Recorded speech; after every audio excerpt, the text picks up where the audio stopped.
Assalamualaikum warahmatullahi wabarakatuh. Perkenalkan, nama saya Kartika Kumana Batubara, NPM 220826099. Di video ini saya akan mempresentasikan mind map saya yang berjudul Fobia. Baik, untuk definisi dari fobia sendiri merupakan bentuk umum dari gangguan kecemasan dan ditandai dengan ketakutan yang terus-menerus, nyata, dan tidak masuk akal terhadap suatu objek atau situasi. Untuk etiologi dari fobia sendiri itu ada tiga. Yang pertama itu ada biologis, genetik, dan psikososial. Untuk biologis, itu disebabkan dikarenakan adanya disfungsi dopaminergik dan aktivitas adrenergik yang meningkat. Untuk genetik, ini disebabkan karena adanya riwayat keluarga dengan gangguan cemas atau panik.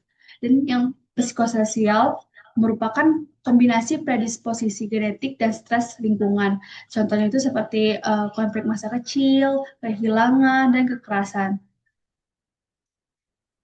Selanjutnya, itu ada klasifikasi dari fobia. Yang pertama itu ada agrofobia, fobia spesifik, dan fobia sosial.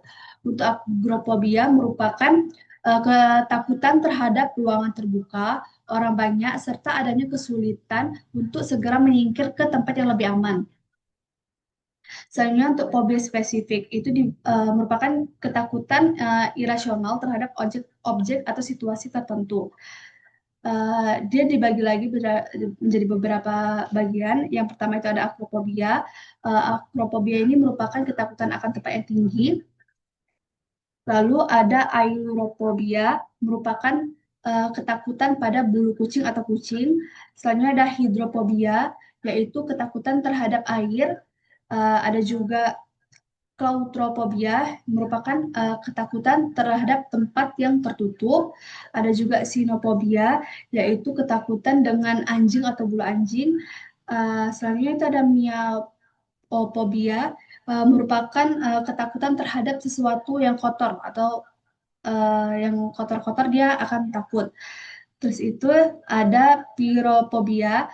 Pyrophobia ini merupakan ketakutan akan api. Selanjutnya ada xenophobia. Xenophobia ini merupakan ketakutan terhadap orang asing atau orang baru.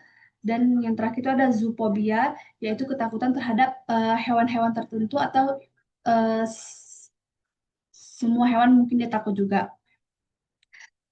Selanjutnya, itu ada fobia sosial. Fobia sosial ini merupakan ketakutan atau kecemasan yang jelas terhadap suatu atau situasi yang ramai atau situasi sosial di mana individu ini dihadapkan pada kemungkinan untuk dinilai oleh orang lain.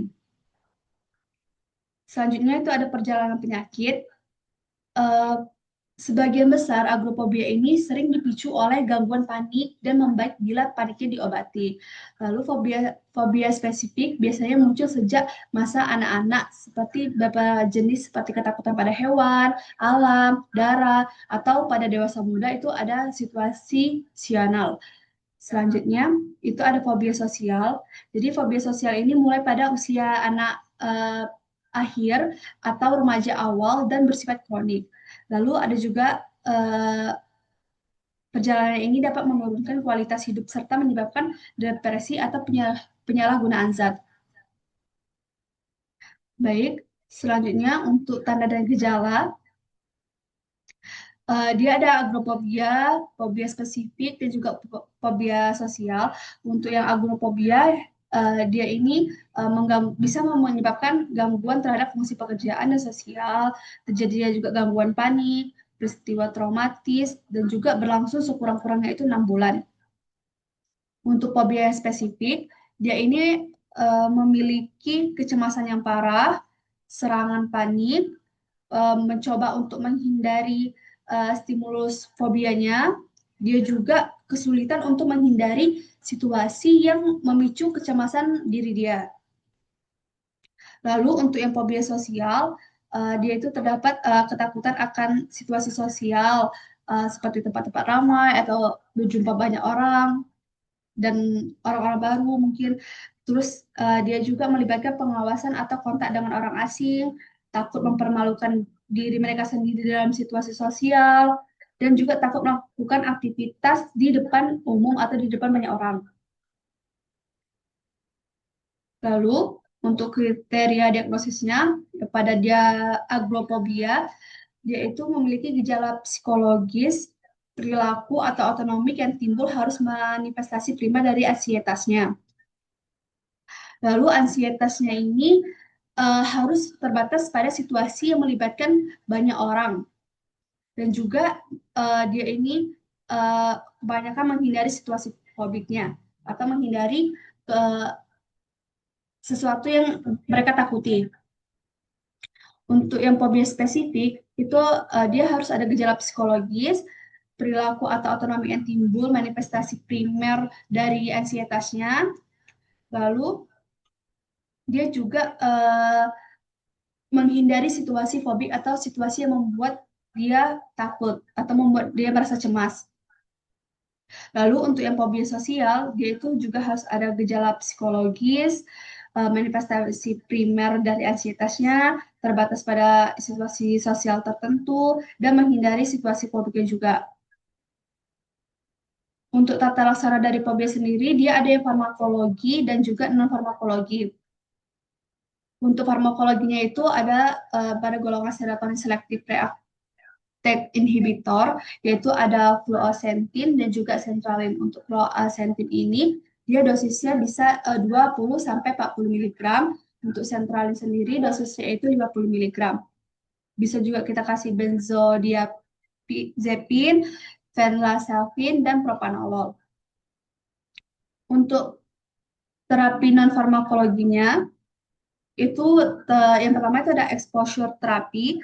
Jadi exposure terapi ini merupakan desensitisasi pasien dengan pemaparan stimulus fobik secara bertahap. Jadi terapinya itu dengan cara seperti pasien itu dibiasakan atau dikenalkan pada fobianya agar dia terbiasa dan kecemasannya atau ketakutannya itu perlahan-lahan akan berkurang. Yang kedua itu ada cognitive behavioral therapy. Terapi ini merupakan terapi psikologis yang berfokus pada hubungan antara pikiran, perasaan, dan juga perilaku dari pasien. Selanjutnya, ini ada psikoterapi suportif, di mana terapi ini melalui pendekatan seperti bicara yang berfokus pada pemberian dukungan emosional, penanganan pada pasien, dorongan, dan bimbingan untuk membantu pasien mengelola stres terhadap fobia tersebut. Selanjutnya itu ada terapi keluarga, eh, di mana terapi keluarga ini merupakan bentuk psikoterapi yang melibatkan anggota keluarga untuk memperbaiki hubungan, komunikasi, dan fungsi keluarga dalam menghadapi masalah kesehatan mental, perilaku, atau krisis kehidupan. Selanjutnya ada hipnoterapi. Hipnoterapi ini terapi yang menggunakan metode hipnosis, di mana untuk menginduksi kondisi relaksasi mendalam, memungkinkan pasien mengakses pikiran bawah sadar untuk mengubah pola pikir, perilaku, dan emosi negatif dari pasien.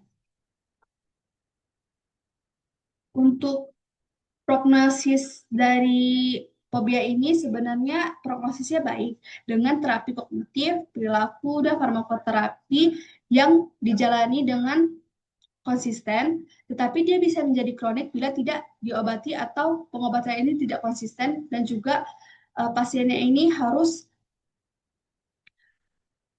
sadar akan pentingnya terapi ataupun obat-obatan yang bisa meredakan atau menghilangkan fobianya ini. Selanjutnya ini referensi yang saya gunakan. Baik, sekian dari saya. Terima kasih dan mohon maaf atas kesalahannya. Saya akhiri. Wabillahi taufiq wal hidayah. Wassalamualaikum warahmatullahi wabarakatuh.